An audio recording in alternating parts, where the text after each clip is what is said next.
They said it couldn't be done. They said the PS3 was too complex, too weird, and too powerful to ever run on a battery powered handheld. And for years, they were right. We either had poor performance, poor gameplay, or poor battery life. But look at this now. This isn't streaming. This is PS3 emulation on a Windows handheld device. And we're now at a stage where the emulation is not just good or okay, it's great. Hi guys, Hero here, and in today's video we're going to do a deep dive into PS3 emulation and the new Z2E devices. So on my left we have the Xbox Ally X, and on the right we have the MSI Claw A8, and these are running on the Z2E Ryzen chip, and this video is going to be the ultimate PS3 emulation guide. So here you can see the Xbox Ally X running RPCS3 with a couple of games installed, and we have my MSI Claw A8i with 50 plus games installed. So while I only have these two devices, this guide will also work for the Legion Go 2, which also runs the Z2E chip. This video is going to be split up into two parts. Part 1, I'm going to show you exactly how to install and configure RPCS3. I'll show you the specific settings and my tips and tricks to actually make it working great on the Ally, the Claw, or the Legion Go 2. The second part is the Gauntlet. I've loaded 50 plus greatest PS3 games ever made on the MSI Claw A8. And we aren't just guessing performance. I've included my full performance overlay. You'll see the battery wattage, the frame rate, and crucially the frame pacing for every single title. If you find this video helpful, please do hit like and subscribe. So let's get going. So the first thing you want to do is go to the RPCS3 website, hit the download button, and download the latest version of Windows. The other useful thing on this website is the Patreon link, so you can support the developer who are working on this emulator all the time. And the other interesting fact is the compatibility link, and there's over 2,500 games that are fully playable as of now. So once we have downloaded and extracted the files, you can open up the emulator and you'll be presented with a quick settings guide. Click on creating a desktop shortcut, which I believe is useful, and then I always toggle the shop startup, so I don't want to keep on seeing this information, and then you'll be opened up with the emulator. Before we can start using the emulator, you need to download the latest or the last version of the firmware, which is version 4.92. You can just Google and find that, but I'll include a link for where I found it online. So this is important because without this firmware, you cannot install or play any games. So we're going to be back in the emulator. We're going to click on File, and then we're going to click on the Install Firmware button, and then just load up the firmware wherever you download it to and hit install.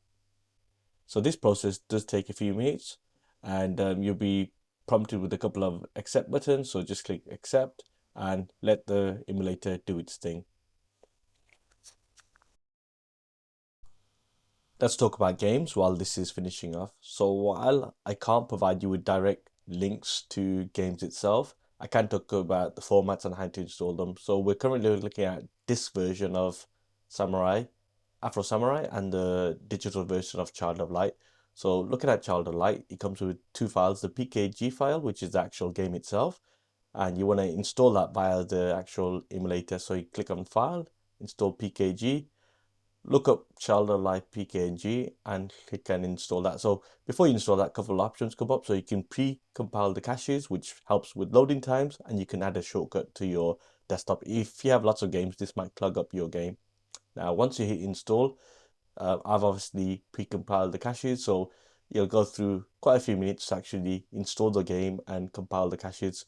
Now I'm gonna skip ahead so you don't have to watch me do this, but once it's fully completed, you can see the game actually now appears in the emulator itself. So before you can actually even play the game, you want to accept and then now install the actual wrap file, which is the actual digital license to activate the game. So this is important because without doing this step, the game in itself will not load. Once it's done, you can double click the game and you'll see me load up the game. Now for time taking, I won't go into detail about this. Now let's move on to installing the disc version of a game.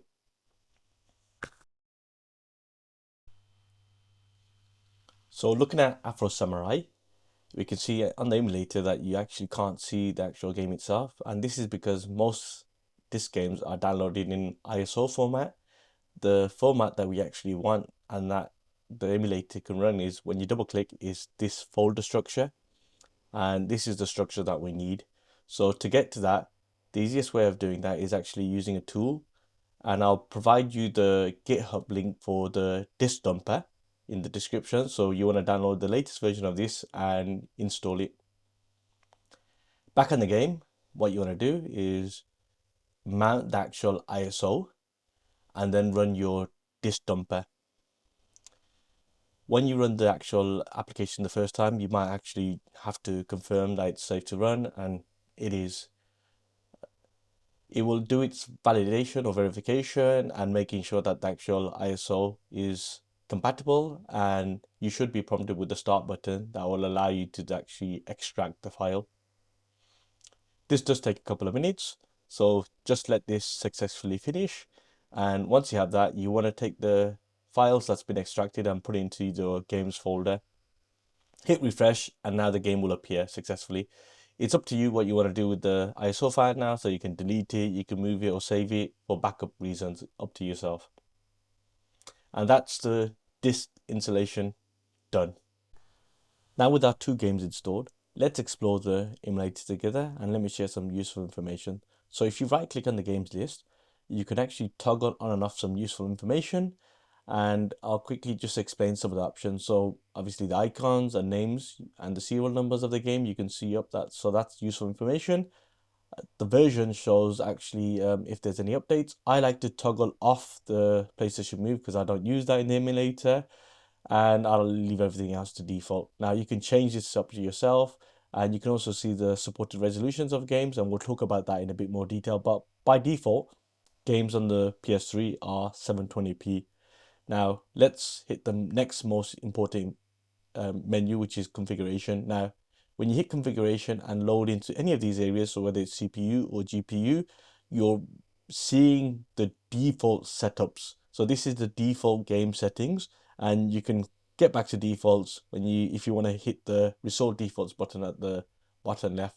Now I did mention games are 720p by default.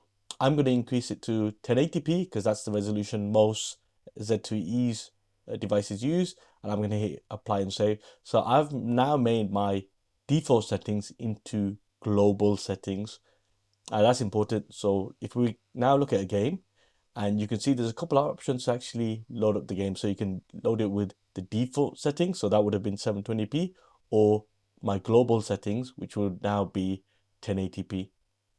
We'll talk about how do you create game settings or individual settings per game later on in the guide, but just know that there's loads of ways to boot up your game depending on the resolution and settings or advanced settings that we want to use. So let's talk advanced or custom configuration and compatibility. So in my games list, you can see a couple of black icons against games, which shows that I've set up some configuration.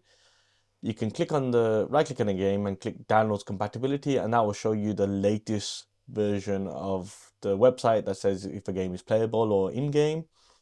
And the most important thing you want to do is, let's use Burnout Paradise as an example and click on check games compatibility. It will load up the website, and you can click on the game itself, and you can see this game, Burnout Paradise, just runs on default settings. So there's nothing that you need to do, and this game should work and load fine. Let's use Borderlands 2 as an example now, and you can see I've already created a custom setup for this.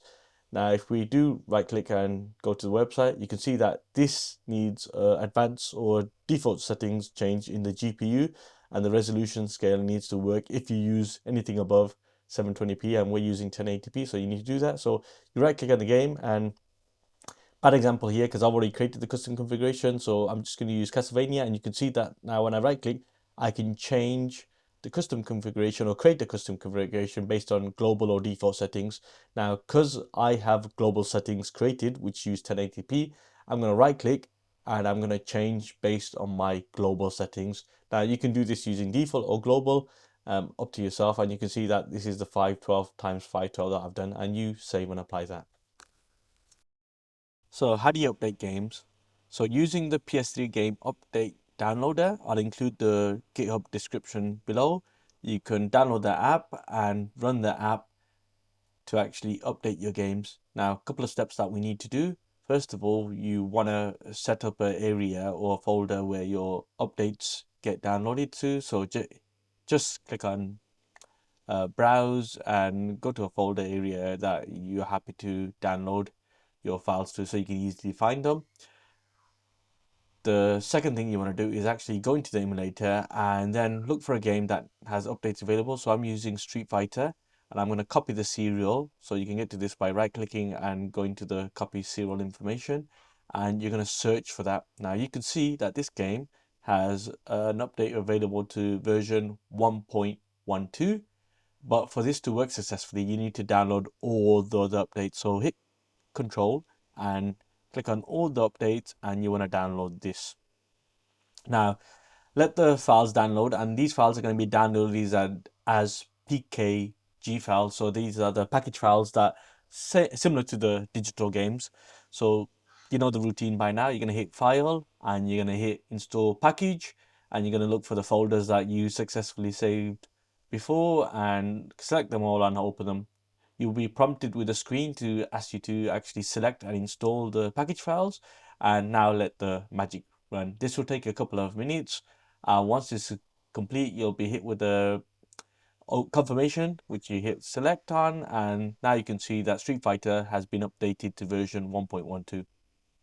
What about if you want to remove the game? So to remove the game, we actually have to isolate the game itself or the updates itself. So you want to click on View, and on the Games category, you need to enable Games Data. Now straight away, this won't appear or it still looks missing. So you want to hit the games list. So right click the games list bar and show, make sure you have show category selected. And now you can see Ultra Street Fighter has two games appearing in the game list: the actual game itself, the disc game, and the PS3 game data. So right click that and you can hit manage games and remove the game itself, or the update itself to be exact. So confirm that and bam, you can see if you refresh it, or it should be refreshed automatically, this has gone back to the base disc game and the updated game data has disappeared.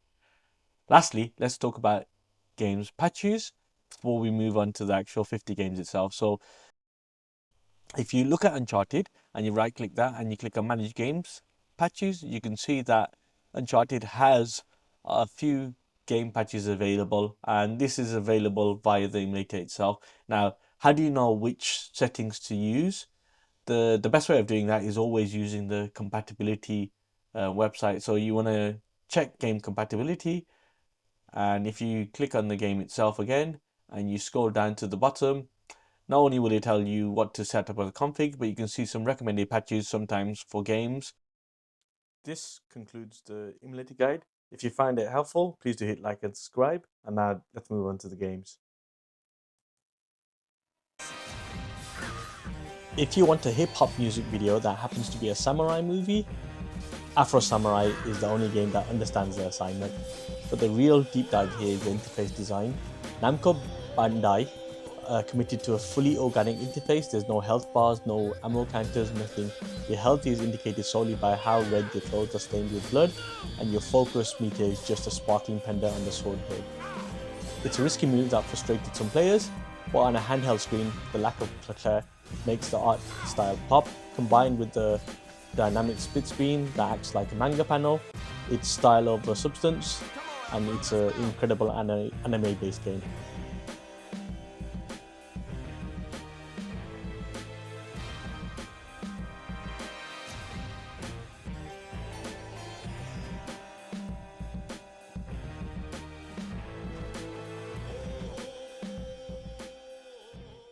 The concept behind Akiba's Strip Undead Undressed is weird. You strip enemies naked, but there's a reason. The enemies are artificial vampires, vulnerable only to direct sunlight. You can't just kill them with weapons, you have to damage their clothing, durability until it breaks, and then perform a strip action to expose them to the sun. It turns a brawler into a weird puzzle-based game, dismantling armor pieces rather than just depleting a health bar. Beyond the fan service, there's a one-to-one digital preservation of the Akiba district from 2012. Every shop is licensed brand, making it a perfect time capsule for the otaku culture.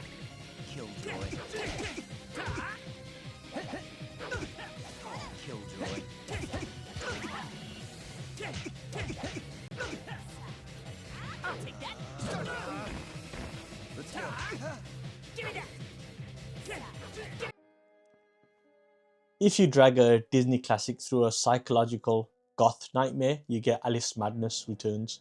But the real story here is the lost third game. Creator American McGee spent years writing a 400-page design bible for a sequel called Alice Asylum. It contained the full narrative, art and mechanics. In 2023, EA, who owns the IP, officially rejected the pitch, leading McGee to retire from the industry entirely. This game now stands as the final chapter of that vision. On the Xbox Ally X or the MSI Claw A8, and even the Legion Go 2, the saturated colours and the level design really jumps out. It looks incredible. It's a beautiful, tragic masterpiece. Mr. Payne had no idea how humble a home could be. If not for my drawings and the photographs, this could pass for my room at the asylum. You're now looking at the biggest typo in gaming history in Aliens. When this launched, the aliens were stupid AI bots. They walked around into walls, ignored players. For 5 years, everyone thought it was just bad AI coding. In 2018, a modder found the truth inside a game's configuration file. A programmer had misspelled the word tether with an A. Now, this single letter broke the tactical AI, which stopped the flanking and patrolling. Fixing that one letter 5 years later instantly turned the enemies into aggressive hunters. While the PS3 version is unpatched experience, it's fascinating to play as it's a museum piece on how fragile game development really is.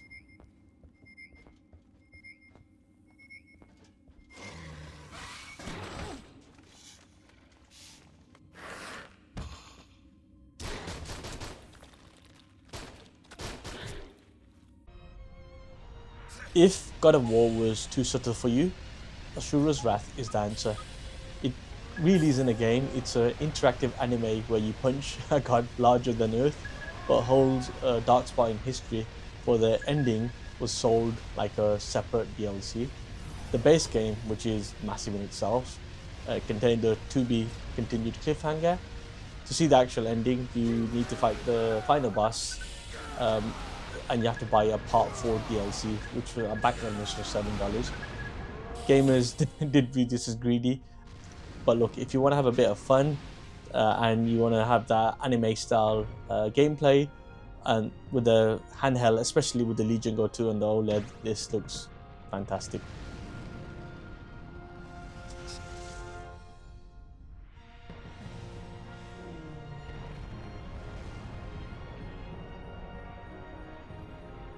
Many argue Batman Arkham City is the greatest superhero game ever made. Rocksteady hid secrets so deep in the maps that some wasn't found until a couple of years later. There's a villain named Calendar Man locked in a cell. He has dialogue for specific holidays, but if you set your console system clock to December 13, 2004, the exact day Rocksteady Studios was founded, he delivers a chilling monologue. I was there at your beginning, and I was there at your end. It's a meta commentary predicting at the end of the trilogy in Arkham Knight years before it was announced. Running this on a handheld, gliding mechanics feels surprisingly smooth, and it still sets a standard for third-person combat.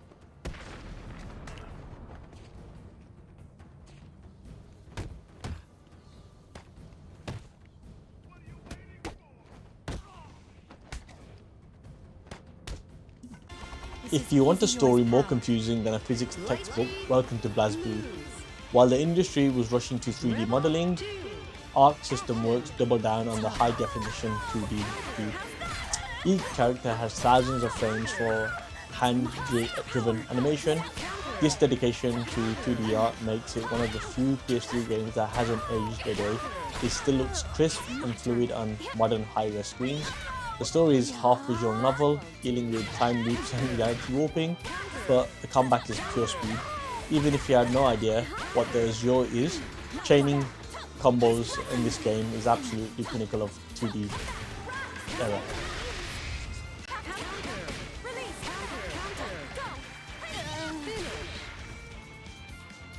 You can't go before me. Lychee, win! Rebel 3, action! Borderlands 2 is the game that defined the looter shooter. It injected the series with a personality, mostly thanks to Handsome Jack, but Jack almost didn't exist. In early drafts, he was a placeholder named as a joke, but the team realized that this game felt a bit lonely. The world felt a bit empty. They needed a voice in your ear constantly. They leaned into his arrogance, recording hundreds of lines of improvisation to keep the player engaged. This result had a villain you genuinely love to hate. Fixing the pacing issues of the original, it runs surprisingly well on the handhelds, and the art style looks fabulous.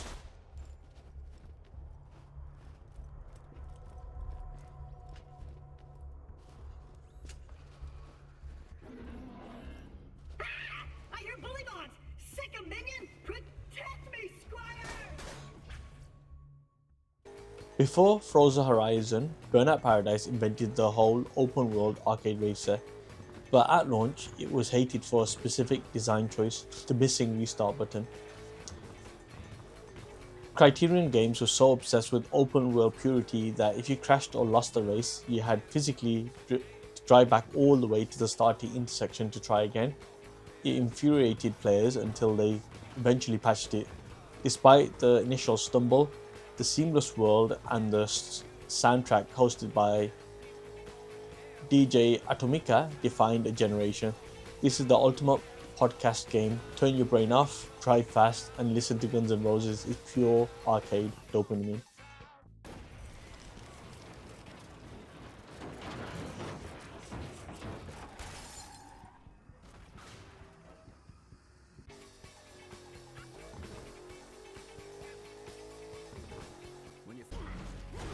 Castlevania II is a heartbreaker, a sequel to a fantastic reboot where you played as Dracula himself. So why did it kill the franchise? Development was reportedly a disaster with a toxic work environment at Mercury. The conflict shows in the game design. It's a mix of epic boss battles with universally hated forced stealth sections where Dracula, the Lord of Darkness, has to turn into a rat to sneak past guards. The clash between the open world modern city and the gothic castle confused everyone. It's a flawed gem with top tier art direction, but you can feel the chaotic development in every stealth section.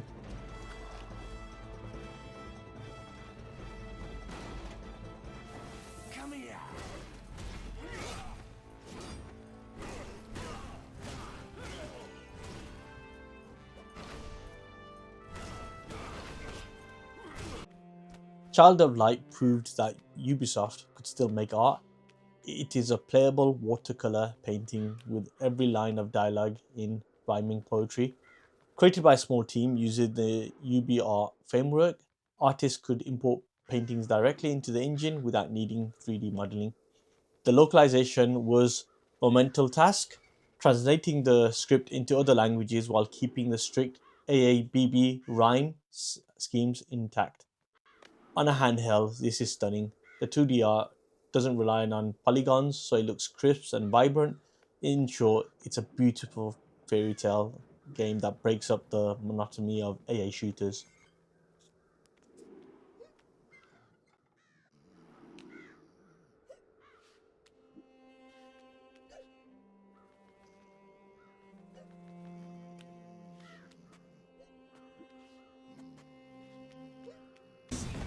So let's talk about Dante's Inferno. It's a shameless copy of God of War, but the marketing back then was unhinged. EA hired actors to stage fake protests at E3 holding signs saying hell is not a game and trade your PlayStation for a PlayStation. It backfired completely, insulting both religious groups and gamers, but beneath the cringe marketing is a very competent 60 FPS brawler. The art direction, visuals, and the niche circles of hell, like the gluttony level where you walk across giant tongues, is grotesque and creative. It runs almost flawlessly on emulation.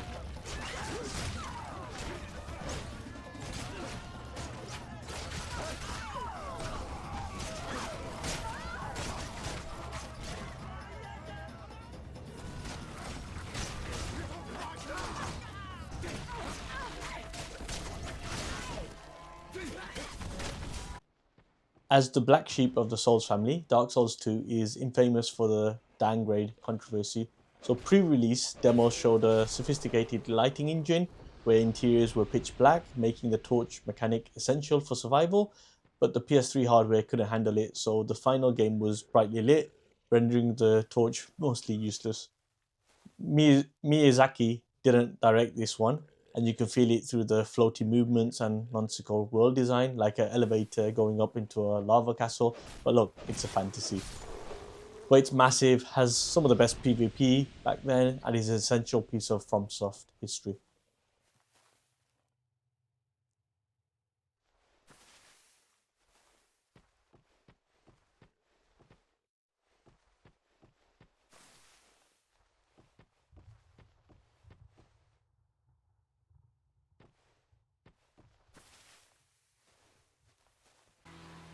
Throw Zelda, God of War, and Diablo into a blender and you get Darksiders II.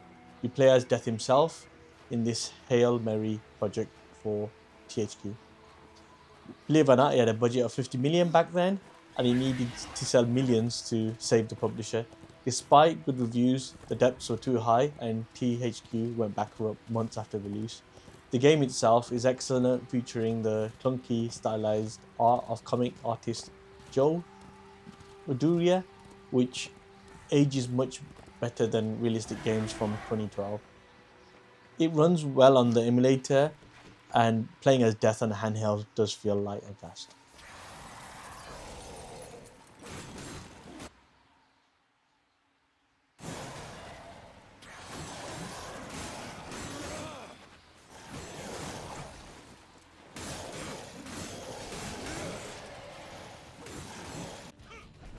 Yes, Dead or Alive 5 is famous for the jiggly physics, but you look past that and it's built on a rigorous mathematical mechanic called the triangle system. It works like rock, paper, scissors. Strikes beats throws, throws beats hold, and holds beats strikes. The genius is the risk.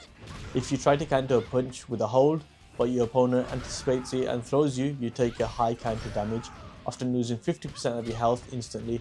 It creates a high-stakes psychological game that is deeper than almost any other 3D fighter of the era. Don't dismiss it.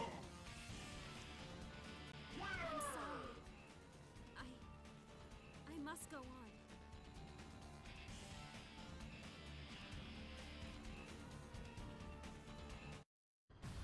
Okay, ready anytime. I am ready. Get ready, fight! If you're ever going to play Deus Ex Human Revolution, then you must play the director's cut. The original game outsourced its boss fights to a different studio, forcing stealth players into a straight shootout they could never win. The director's cut fixed this, redesigning the area to including hacking terminals and vents, finally allowing the players to use their brains to defeat the bosses rather than just bullets. What did you mean back This there? black and gold resonance, artistic, Nothing. look It's incredible on any handheld screen. There's It's a some masterpiece for the PS2 and PS3 era. Megan, hold on. we're still getting biochemical fluctuations across the artificial flow cells. Okay, but the increased neural peptides coming from the PDOT cluster could be throwing off your calibrations. Right, I'll double check that. I can't believe you were asking about David. You've been here long enough to know of Eric. You wouldn't be avoiding me, would you? I wouldn't dream of it, Dr. Reed. I think I know why Declan's readings are off. If Digimon was trying to be like Super Smash Bros, then you get Digimon All-Star Rumble. This 3D arena brawler was released very late to try to keep the brand alive. The surprising pedigree here is the developer, Pope. The studio was founded by Yuji Naka, the creator of Sonic the Hedgehog. You can feel a bit of the Sega arcade DNA in the simple, chaotic gameplay. Honestly, it's pretty mediocre with a small roster, but for hardcore fans who just want to see Wargreymon punch things on a handheld without sitting through 40 hours of gameplay, it's a good, quick, mindless distraction. Fire blast! Fire blast! Fire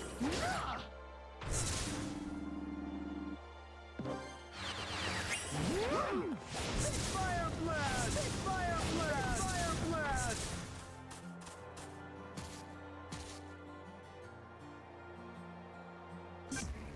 Prepare for the reboot that broke the internet.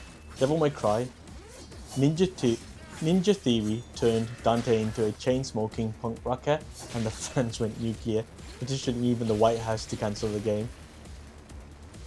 But if you ignore the character design, the level designs are brilliant. The game features a world that twists, tears apart, and tries to kill you in real time. The combat engine is fluid and accessible. This PS3 version represents the original vision before later definitive editions walked back some of the changes. It's a snapshot of the developer trying to reinvent a classic and getting punished for it, despite making a genuine good action game.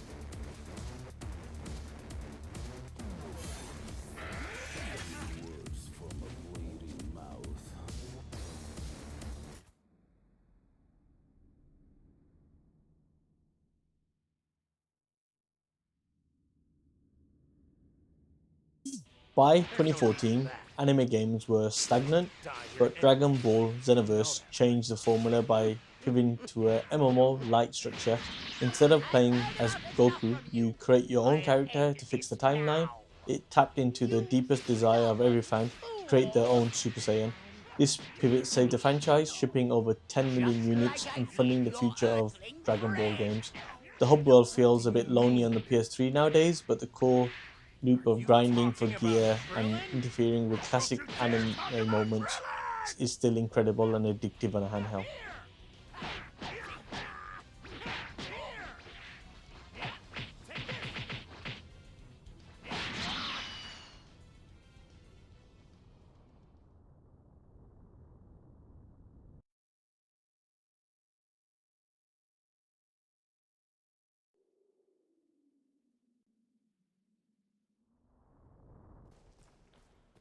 Capcom's take on the fantasy open world resulted in the cult classic Dragon's Dogma Dark Arisen.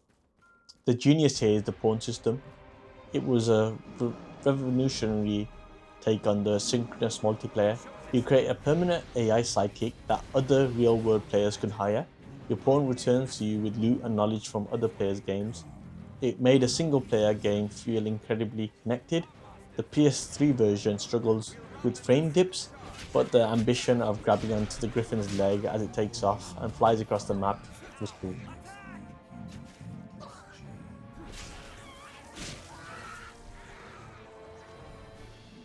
We have triumphed. Follow me, Arisen. A gateway to the rift. Here.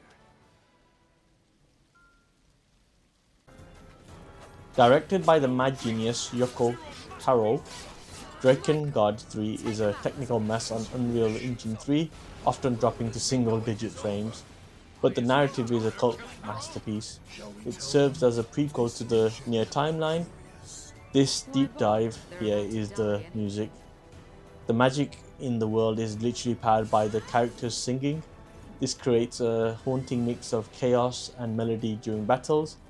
If you can stomach the performance on the handheld, you can play one of the most unique, depressing and hilarious stories Square Enix has ever produced.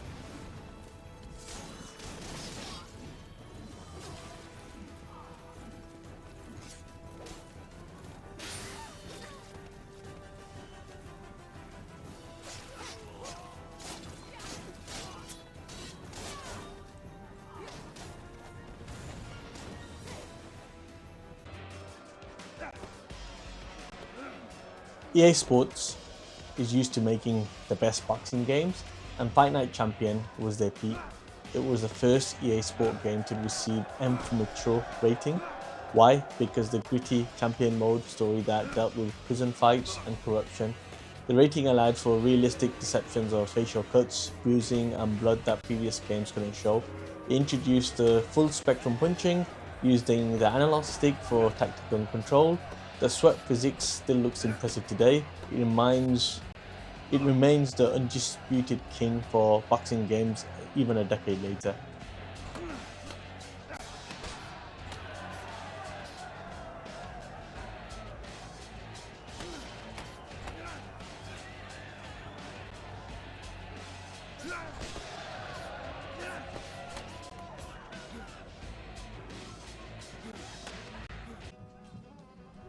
Launched as the PS3's God of War killer, Heavenly Sword bet everything on performance capture.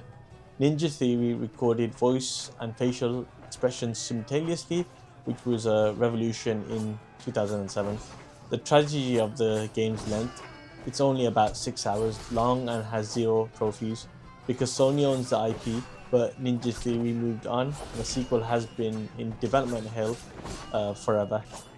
It's a standalone relic with simple gameplay, but world classic acting. Akira remains one of the best designed heroines of the era.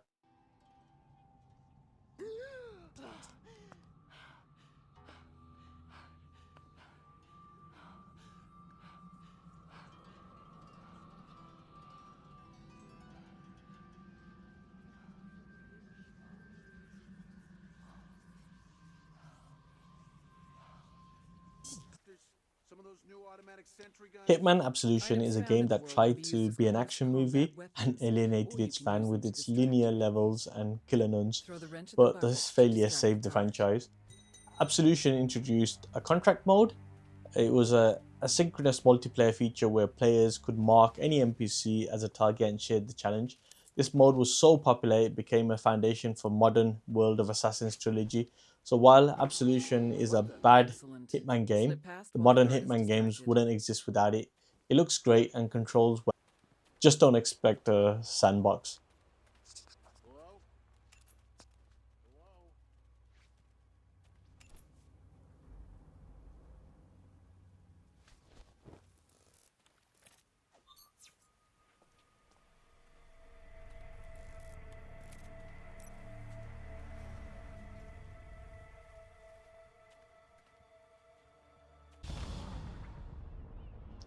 Sucker Punch perfected the superhero formula in Infamous 2, but the cool detail is how they decided the story.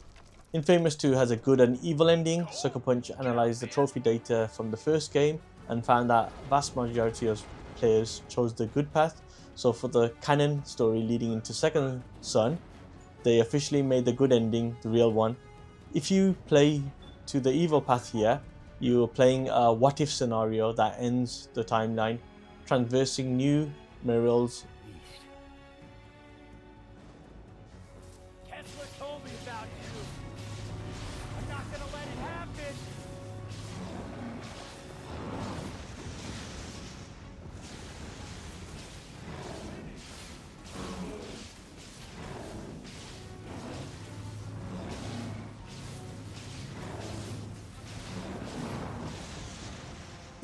The same studio that made the Uncharted series, Naughty Dog, also created Jak 3. This game features the wasteland, a massive desert environment. The technical feat was here for streaming. Jak 3 allows you to drive from the central hub system deep into the desert without a single loading screen, pushing the PS3 to its absolute limit. It represents a bridge between the level-based platformer of the PS1 era to the seamless open worlds of the PS3. It runs flawlessly on the HD collection, offering a blend of platforming and regular combat that modern games really attempt.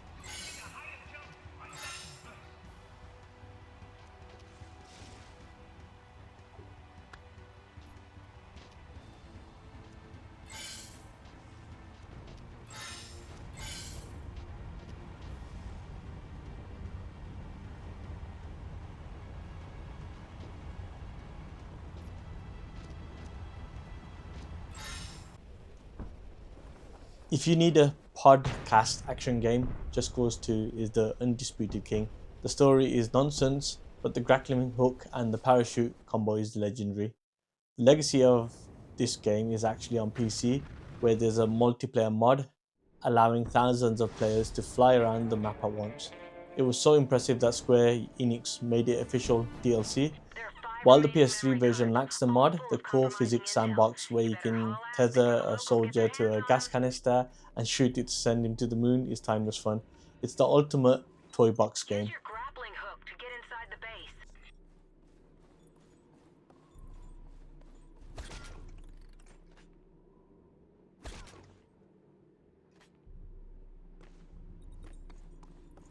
Take that guard out.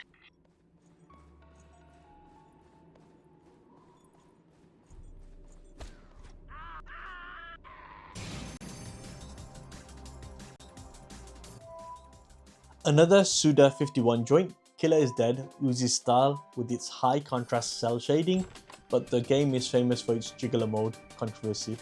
To upgrade weapons, you had to go on dates and stare at women's body parts to build guts. Suda51 claimed the publisher mandated erotic elements to help sales in Japan.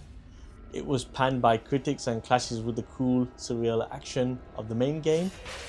Regardless of what you think of the minigames, the fast sword combat and the visual style are pure Suda51 brilliance. You new around here? Sir! Let go of me, you stupid! Little bitch. Spilled wine on my suit.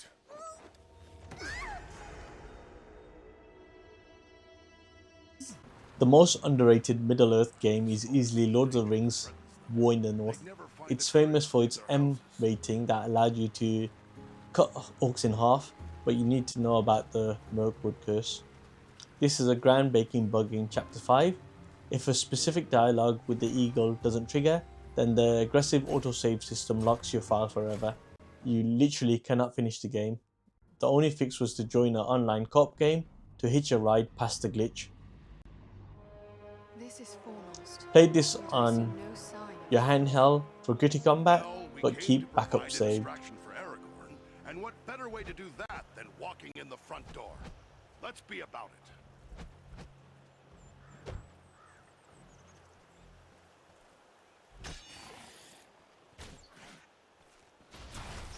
Beware, goblins!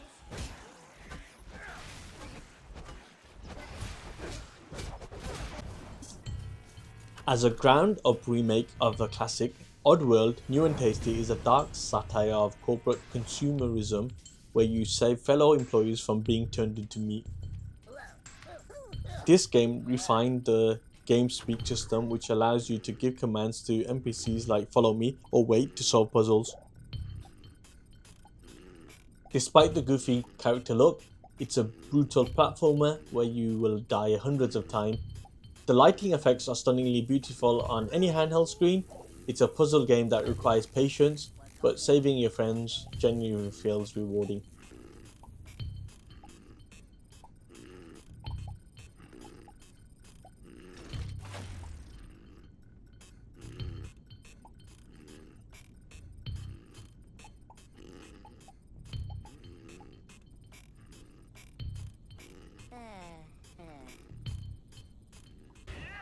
Unlike most anime games, One Piece Pirate Warriors 2 went completely off script with a dream story. A mysterious fog brainwashes the crew, creating a three-way war between pirates, marines, and Skypians. This non-canon approach allowed the developers to create a dream matchups like Luffy fighting alongside Enel that would be impossible in the manga. It's a muse game that stripped away the platform to focus purely on haki-based combat, colourful, chaotic, and running into surprisingly smooth frame rate.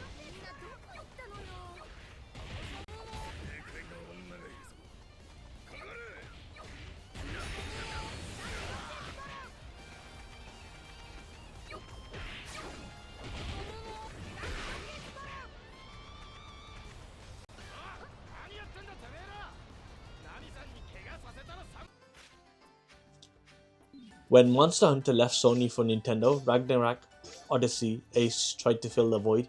It's a high-speed hunter based on the Ragnarok Online universe. Originally a Vita title, the missions are short and punchy, perfect for handhelds. It differentiates itself with aerial combat, allowing you to launch giants into the air and juggle them.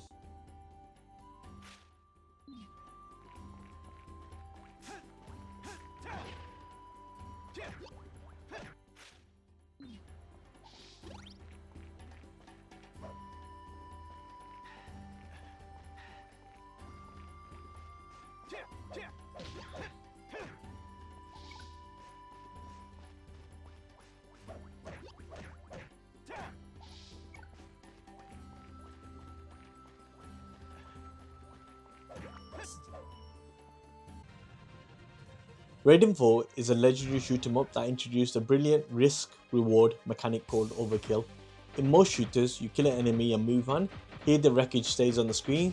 If you keep shooting the red wreckage, you earn massive overkill medals. The focus is to hover dangerously close to the enemies you've already killed just to boost your score, while dodging an onslaught of neon bullets.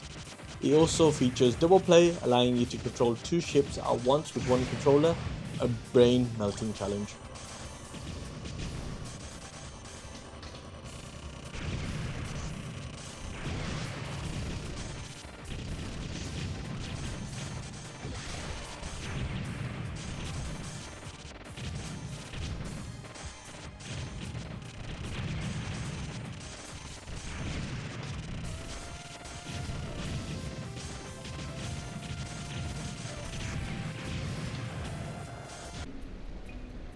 Think of Sly 3 on Among Thieves as a Avengers Endgame of trilogy. It drops the collecting to focus on building a massive heist team. The deep cut here is 3D glasses. The original PS2 release came with the classic red-blue glasses because specific levels were in 3D. The PS3 HD collection updated this for modern TVs. It shifted the genres from platformer to heist simulator, letting you play as the Guru, Penelope and the Panda King. The cel-shaded graphics are timeless, looking for a playable Saturday morning cartoon. Agent Heartthrob, take up position for a Yank 86. Oh, I've got a visual.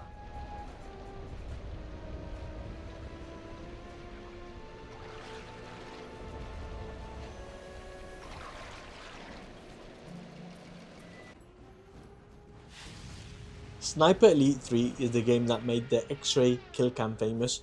Watching a bullet shatter a skeleton is satisfying.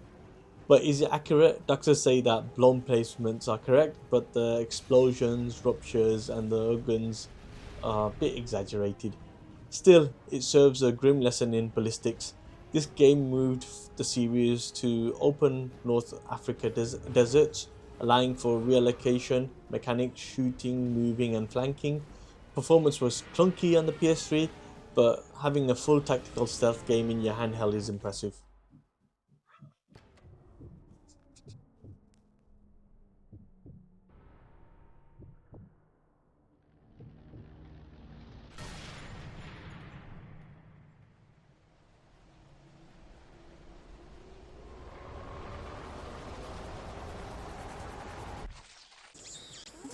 Widely considered one of the greatest visual novels ever, Steins Gate abandons dialogue trees for a phone trigger system. Throughout the game, you choose whether to answer calls or reply to emails. Ignoring a call might seem rude, but it can prevent a flag that leads to a bad ending. The story leans heavily on real-world internet lore, specifically the John Titor time travel legends from the early 2000 forums. It's a 30-hour reading visual novel, but sci-fi story is a masterpiece that requires probably a guide to get the true ending.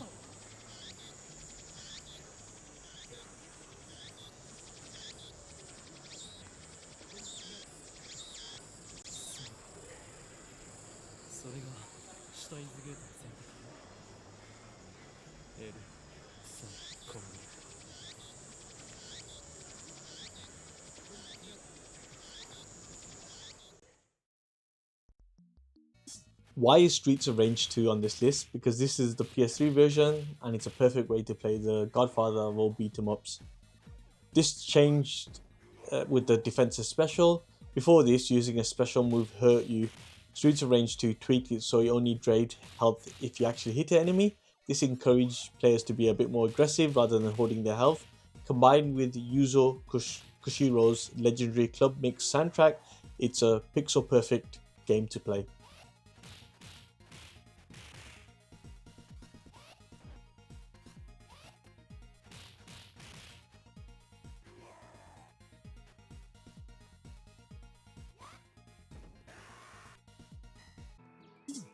Ask hardcore fans and they'll say Tales of Grace's F has the best combat in the series. The F stands for features. The original Wii version was buggy and recalled in Japan. This PS3 port fixed the bugs and added a massive epilogue chapter. This combat uses a chain capacity system. Instead of mana, moves cost points that recharges instantly when you stop attacking. This encourages a relentless rhythmic flow of dodging and attacking that feels more like a fighting game than an RPG. Once you master this, the sidestep, you feel untouchable.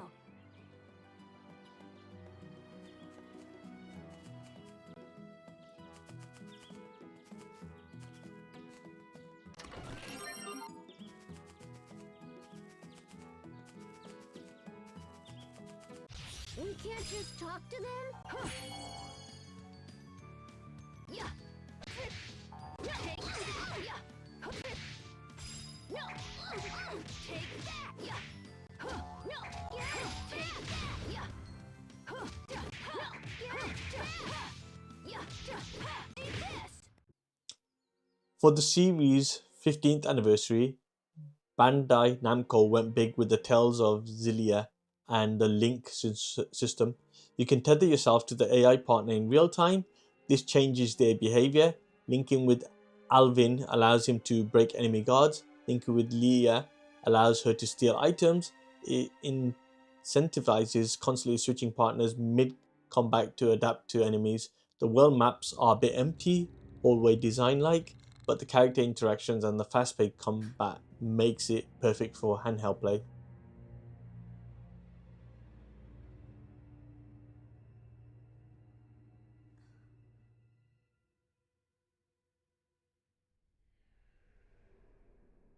The spirits are dying.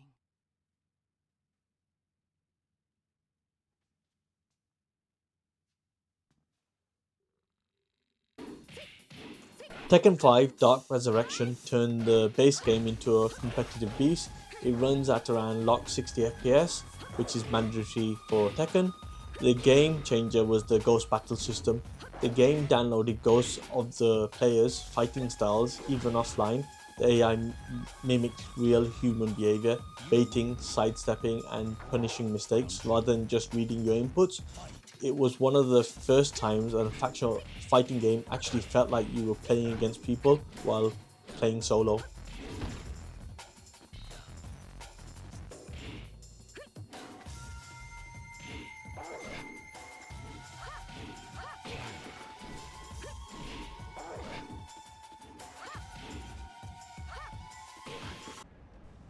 So before Insomniac took over, The Amazing Spider-Man 2 was Activision's last attempt. It had great web swinging, but a frustrating hero or menace system. If you ignored petty crimes to play the story, the city turned against you, sending armed drones to hunt you down. It was annoying, however it deserved credit for the web rush mechanic, which allowed you to slow time and pick a landing spot. This specific mechanic influenced how Insomniac handled precision movement in the modern Spider-Man games. A rough diamond, but swinging through Manhattan still feels a bit liberating. People who obey the law, that's who. Right. You respect the law so much. I was close by. I should get over there.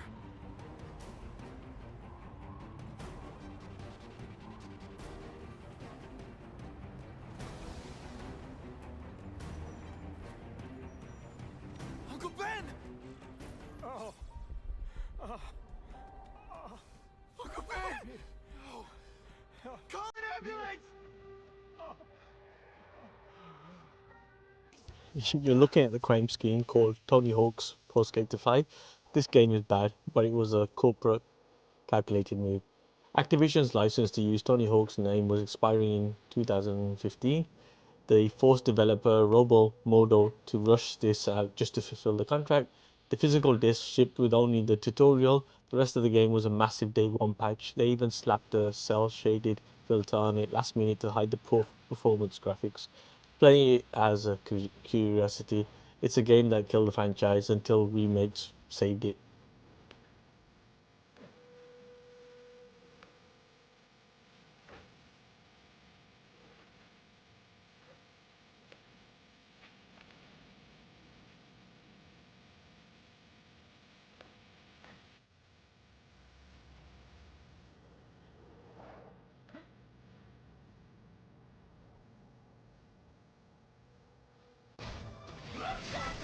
Ultimate Marvel vs. Capcom 3 is a miracle because it almost vanished forever. In 2013, the license expired and the game was delisted from all digital stores for the years. Copies became rare. This Ultimate version is the definite balance patch, adding the X Factor mechanic. It allows a losing player to boost speed and damage for a massive comeback, leading to some of the most hype moments in the tournament history. The comic book art style pops incredibly well on any handheld screen.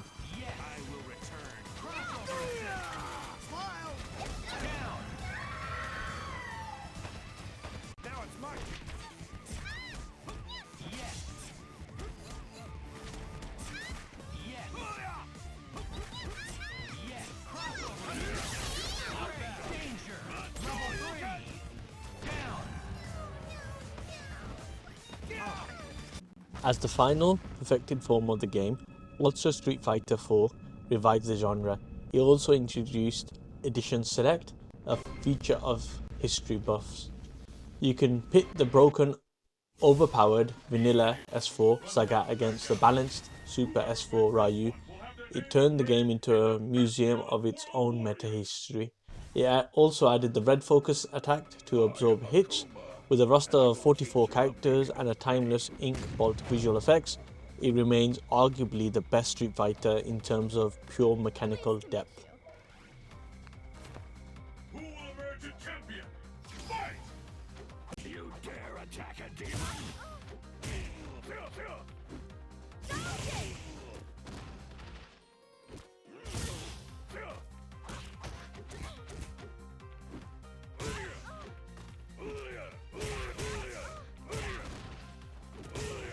Uncharted 2 Among Thieves was the summer blockbuster that proved games could outdo Hollywood. But the train level is an engineering miracle called DOTS, Dynamic Object Transversal System. Naughty Dog calculated physics relative to the moving train deck, not the world.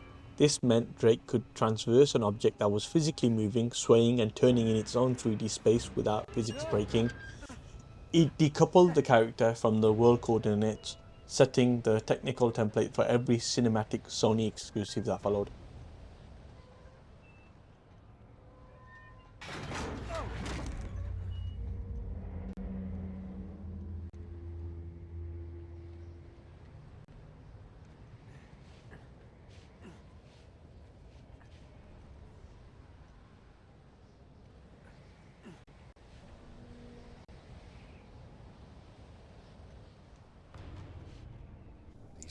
So what if Power Rangers was a medieval epic?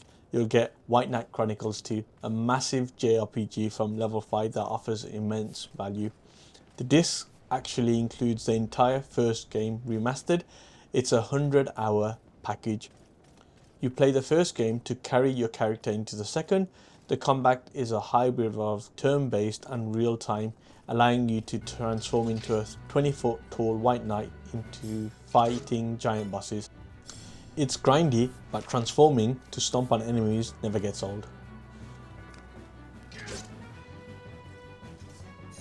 Don't try my patience.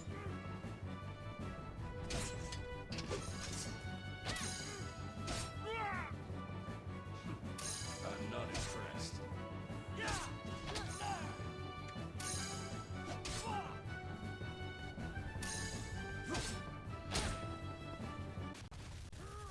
X-Men Origins Wolverine is a rare unicorn tie-in that is better than the movie. The standalone feature is the procedural regeneration. Raven Software built a damage system where textures are stripped away in real time, including clothing, skin and muscles, revealing the skeleton. When you retreat, you watch the muscles reknit and the skin grow back. It wasn't a cutscene, it was a dynamic shader system. It's a God of War ripoff, but a very much gory, bloody and satisfying one.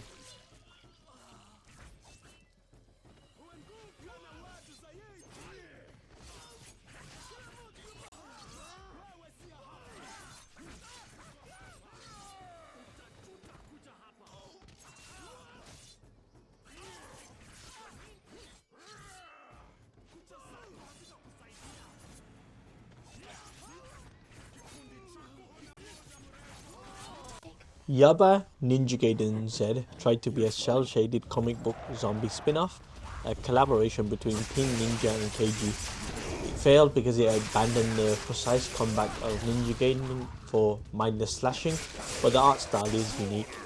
Living comic book effects like flam and slash appear on the screen. Treat it as a goofy B-tier zombie slasher, not a Ninja Gaiden game, and you'll have fun with the colourful visuals.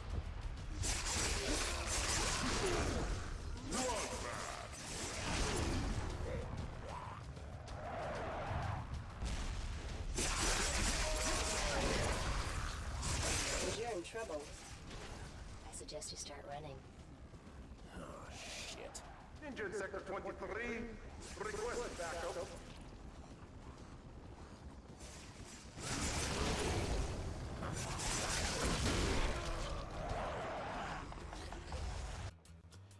Yakuza games are usually about one man, but Yakuza 4 changed the philosophy. To accommodate 4 protagonists, the developers expanded the city up and down. For the first time, you can explore rooftops and massive underground sewer systems without loading screens. Switching between the laser kicker Akiba and the powerhouse Sejima kept the combat fresh. It remains the most intrinsic version of the city map in the franchise.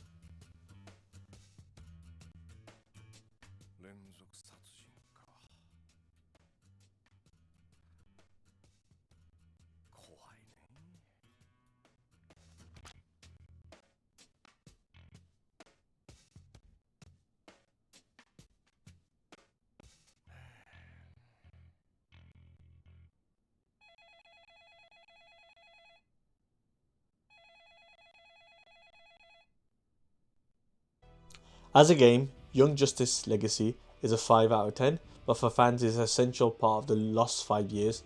Written by the showrunners, it covers the gap between Season 1 and Season 2. Crucial, it shows the death of Aquagirl in the show. This event is only whispered about. This game is the only place to witness the actual events that turns Aqualad into a double agent. You'll have to play through the generic dungeon crawlings to get to the full canon story. Anyways, if you like this video, please do hit like and subscribe, and hopefully you enjoyed this video. Everyone down here with Dr. Sandsma. It involves the League of Shadows. They're swarming the place, like they're searching for something. Acknowledge. Keep digging. It's here somewhere. Cheshire. Well, if it isn't the Little Leaguers, I see Batman finally let you out for recess. Whatever scheme you've got going, Cheshire,